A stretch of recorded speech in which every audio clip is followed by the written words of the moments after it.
احنا كمصر كنا بناكل افريقيا دي علقه، اي فرقه تيجي نديها فوق دماغها. خدنا بطولات كتير ولعبنا كره تمزج قدام البرازيل وايطاليا، فرقه تقيله بجد مش كلام. بس اول ما بتيجي سيره تصفيات كاس العالم تحس اننا بننسى نلعب كوره ساعات. بس في اغلب الوقت الموضوع ما كانش فني ولا تكتيكي خالص، الموضوع كان عقده من سنه 90 واحنا محبوسين جوه نقطه جون مجدي عبد الغني الصعبه قوي دي. بس الفكره ان كل جيل كان بيجي بعده اللعيبه بتلبس تيشيرت وهي مرعوبه من فكره احنا هنفشل في التاهل زي اللي قبلنا. 28 سنه واحنا بنشوف كل سيناريوهات النكد الممكنه، طوبه زيمبابوي اللي بوظت الدنيا في 93، فضيحه غانا في 2013 اللي جابت لنا كلنا اكتئاب. كل مره بنقرب بتحصل مصيبه ونقعد في البيت، لحد بقى ما جت ليله 8 اكتوبر 2017. استاد برج العرب متقفل ب 86,000 نفر ومصر كلها قاعده على القهاوي متوتره. الحسبه سهله، هتكسب الكونغو هنروح روسيا. الماتش كان مقفول ورخم لحد ما صلاح بيخطف الجون الاول في الدقيقه 63. خلاص بقى العقده بتتفك والناس بدات تطلع الشماريخ وكلام الاحتفالات ده، بس عشان احنا حافظين السيناريو في الدقيقه 87 كره ملهاش لازمه والكونغو بتتعادل. اقفل اقفل اقفل.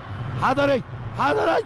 حرام حرام. انا اكيد مش محتاج اوصف لك السكوت اللي حصل في برج العرب ساعتها، انت نفسك اكيد كنت حاسه. الكاميرا في اللحظه دي جايبه صلاح واقع على وشه في الارض، واصعب بقى 7 دقايق في تاريخ المنتخب المصري والكلام الحلو ده. بس بجد اللقطه دي لخصت وجع 100 مليون مصري. شريط ال 28 سنه عدى قدام عينينا في ثانيه، الاحساس بتاع احنا منحوسين ومفيش فايده رجع ركبنا تاني. بس في لقطه محدش هينساها، صلاح بيقوم بيزعق وبيشاور للجمهور، وفي الدقيقه 94 جازي على اللي فوق، وهي ايه؟ ضربة جزاء. ضربة جزاء. الله اكبر.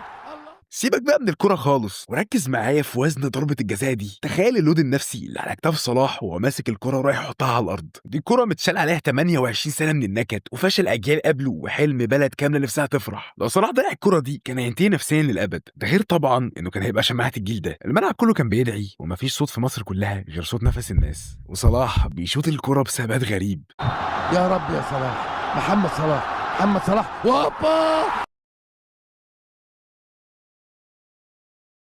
صوت الفرحة اللي طلع من الاستاد ومن كل شارع في مصر وقتها ما كانش مجرد احتفال بجون، دي كانت لحظة خلت بلد كاملة خدت نفسها اللي كان مكتوم بقاله 28 سنة.